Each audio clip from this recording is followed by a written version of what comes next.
warahmatullahi wabarakatuh.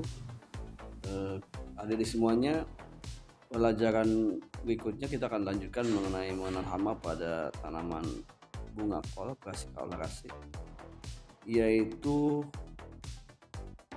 hama yang biasa menyerang tanaman ini yang cukup lumayan juga serangannya adalah ulat gayak atau Spodoptera litura. Meskipun ini tidak semasif serangan yang dilakukan oleh Prutella dan juga Crossi, tapi ulat gayak ini juga lumayan cukup kalau sudah muncul di satu tanaman dan kita biarkan, maka itu akan menghabiskan tanaman. Ulat gayak ini memiliki ciri-ciri yaitu memiliki bintik segitiga berwarna hitam, itu ciri khasnya, dan ada garis-garis kekuning-kuningan pada sisinya. Dia menyerang daun pada musim kemarau, walaupun di musim hujan juga ada ya, tapi kebanyakan di musim kemarau, sehingga daun itu akan mengalami kerusakan, bolong-bolong dan meninggalkan tulang daunnya saja. Ini ulat gayak ini. Kemudian serangan yang dilakukan oleh Spodoptera litura juga ini akan mengakibatkan kerusakan yang berat, karena daun itu akan dirusak hingga tersisa tulang daunnya saja.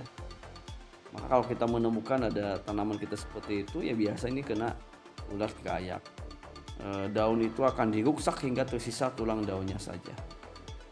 Tanaman ulat ini sebetulnya menyerang berbagai tumbuhan, baik vegetatif maupun generatifnya. Kemudian hama ini juga bersifat polifag sehingga agak sulit dikendalikan.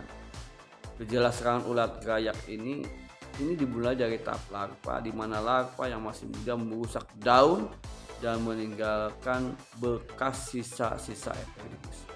Bagian atasnya kelihatan transparan, ya, jadi meninggalkan bekas sisa epidermis bagian atas sehingga terlihat transparan, dan juga tulang daun. Kemudian larva instar lanjut itu merusak tulang daun dan menyebabkan tanaman kehabisan daun. Gejala serangan yang cepat dan susah kendalikan inilah yang menyebabkan perlunya pengendalian terhadap hama ini secara masif. Dan ingat, hama ini biasa menyerang secara bergerombol. Karena itulah ulat gayak ini disebut juga dengan ulat tentara. Bagaimana kemudian pengendaliannya? Hampir sama dengan hama-hama yang lainnya. Pengendaliannya dilakukan adalah pertama itu kita melakukan penggiliran tanaman dengan tanaman yang bukan inang atau tempat nyimpannya telur hama tersebut. Kemudian yang kedua tentu adalah pengolahan tanah yang baik untuk mematikan larva dalam tanah. Bisa dilakukan juga secara kimiawi, yaitu dengan menggunakan insektisida ya, menggunakan bahan aktif Azodrin, Thiodan 35 EC, Dipterex 95 SP dan Tocopherol 500 EC.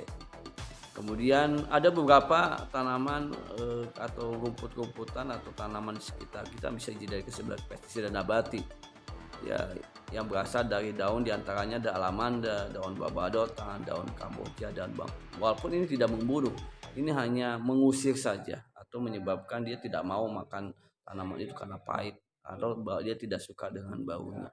Ya, itu adik-adik semuanya mengenai tanaman atau mengenai hama dari ulat gayak. Semoga ini bermanfaat. Ya, assalamualaikum warahmatullahi wabarakatuh.